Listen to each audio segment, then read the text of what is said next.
Монгол улсад атар газар эзэмшиж газар тариалангийн бие даасан салбар болгон хөгжүүлсэний 60 жилийн ойн баярыг тохиолдуулан Ховд аймгийн иргэдийн төлөөлөгчдийн хуриалах засаг даргын тамгын газар, хүнсгүдэ аж ахуйн газар болон бусад холбогдох байгууллагууд хамтран аймгийн газар тариалан эрхлэгчдийн зөвлөгөөнийг өнөөдөр зохион байгууллаа. Зөвлөгөөнд Улсын хурлын гишүүн Бямцогт аймгийн иргэдийн төлөөлөгчдийн хурлын дарга Бүрүүгайнд, аймгийн засаг дарга Дүгэржав, аймгийн засаг даргын урлагч Жаргал сайхан, аймгийн хүнсгүдэ аж ахуйн газрын дарга Гончиг Сүрэн болон 17 сумын удирдлага хөдөө аж ахуйн мэргэжилтэн газар тариалан эрхлэгчдийн төлөөлөл 230 гаруй хүн оролцож санал солилцсон юм а. Ховд аймгийн 13 сумын 24200 орчим гад газар тариалангийн бүс нутагтай бөгөөд өнгөрсөн оны байдлаар 2232.1 гад тариалалт хийж 22.8 мянган тонн ургац хураан авчээ.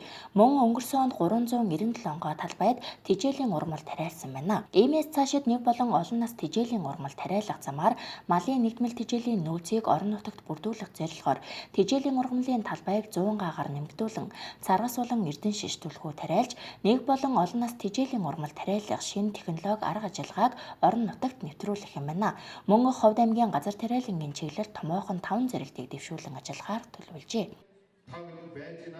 Ер нь цаашдаа Ховд аймгийн газар тариалангийн чиглэлд 5 үндсэн томоохон зорилтыг дэвшүүлж байгаа. Энэ баруун бүс нутагта хүнсний ногоо тариалт дээр тэргүүлдэг манай аймгийн хувьд бол хүнсний ногоо тариалах чиглэлээр одоо түүхэн уламжлалтай. Түүнчлэн тижээлийн ургамал үр тариа тариалах чиглэлээр одоо социализмын үед 1988 онд хамгийн оргил үедээ бол 9500 гаруй гад одоо тариалт хийжсэн. Үүнээс 5600 гаруй гад нь тижээлийн ургамал 3300 орчим гад талбайд үр тариа тариалж байсан. За төмс хүнсний ногоог нэг 630 гаруй гад тариалж байсан ийм уламжлалтай. Тэгвэл өнөөдөр бид нэр төмс хүнсний ногооныхоо чиглэлд бол уламжлалаа бол хадгалаад явж байгаа боловч тижээлийн ургамал үр тарианы чиглэлд бол бид нар бодлого алдсан. Ийм учраас энд бол энэ атар газар эзэмшний 60 жилийн ойн жил тохиож байгаа энэ түүхэн цаг үед бид бас бодлогын шинжилгээ хийя гэдэг ийм зорилт төвшүүлж байгаа. За тэгэхээр 2019 онд бол газар тариалангийн үйлдвэрийн талаар хэд хэдэн зорилтуудыг дэвшүүлсэн. Нэгдүгээрт бол үрийн шинжилгээ хийя. Ховд аймгийнхаа газар үржил шимд дасан зогссон үрээ хэрэглэгээс гадна одоо үрийн шин сорт, шин одоо таримлыг авчаар тарьж ургуулах тал дээр нэлээд анхаарай. Мөн техник тоног төхөөрөмжийн шинжилгээ хийж байгаа. Нэг ялангуяа манай аймаг хадлагаа өөрөө бэлтгэдэг. Улас аймгийнхаа нөөцийг өөрсдөө бэлтгэдэг ийм аймаг болоё гэсэн зорилт төвшүүлж байгаа.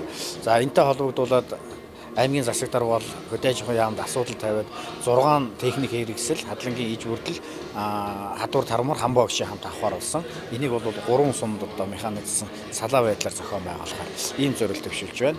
За дараагийн нэг зорилт бол хөлөмжийн аж ахуй байгуулах тал дээр анхаарья. Аймаг бол сая иргэдийн хурлаар хөлөмж дэд хөтөлбөр батлуулсан тэргүүлэгчдэр.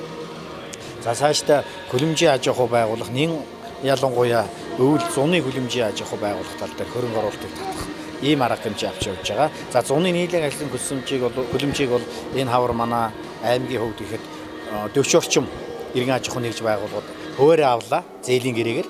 Цаашдаа бол аймаг бол бас нэг 10-20 орчим хөлөмжийг яамны гэрээгээр авч орон нутагт ашиглая гэсэн ийм бодолтой байгаа.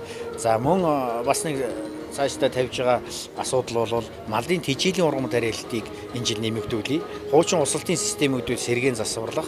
За мөн Азийн хөгжлийн банкнд бол хүсэл тавьсны дагуу хөдөө аж ахуйн яамтай хамтарсан судалгааны ажлын хэсэг ирээд Дариу, Алтай, Манган, Буянт, Эрдэнэ бүрэн сумдын усалтын системийг сэргээн засварлах, техник эдийн засгийн үндэслэл боловсруулах нэлээд том баг ирж ажиллаад ботсон байгаа. Тийм учраас малын тижээлийн ургамал тариалтыг энэ жил энэ системийг сэргээн засварлах хугацаанд нь урдчлаад манай иргэн аж ахуйн нэгж байгууллагууд дотоод нөөц боломжийг ашиглая. Ингээд энэ жил нэг 100 гад бол нэмж тариалт хийя гэсэн ийм зорилт дэвшүүлсэн. Монголын царгас үржүүлэгчдийн холбооны ерөнхийлөгч Монгол Улсын гавьяат агрономч Шилчин жав гэдэг хүн өөрийн биеэр ирсэн байж байгаа. Тэгээд хичнээн аж ахуйн иргэн одоо тариалт хийх боломжтой судалгаагаа гаргаад газар дээр нь очиж үзээд гэрээ хилцлээ хийгээд тэр хүн бол техник тоног төхөөрөмж, үрлэгч тэгээд одоо өөрийнхөө нөөцийг бүрдүүлээд манай аймагт ирж ажиллах юм. За ийм дөрвөлтэй арга хэмжээнүүдийг авч ажиллая гэсэн энэ зөвлөгөөний одоо том зорилт байгаа. Аймгийн газар тариалангийн үйлдвэрлэл эрхлэгчдийн 2018 онд хийж хэрэгжүүлсэн ажлыг танилцуулах, 2019 оны газар тариалангийн чиглэлээр төрөөс баримтлах бодлого үйл ажиллагаа, цаашдын зорилтыг тодорхойлох, газар тариалан эрхлэгчдэд салбарын хууль эрх зүйн орчны талаар мэдээлэл хүргэх зорилготой тус зөвлөгөөний үр дүнд аймгийн эдийн засаг нийгмийн хөгжилд газар тариалангийн салбарын оруулах хувь нэмэр цаашдын хамтын ажиллагааны талаар зөвлөмж боловсруулан гаргах юм а.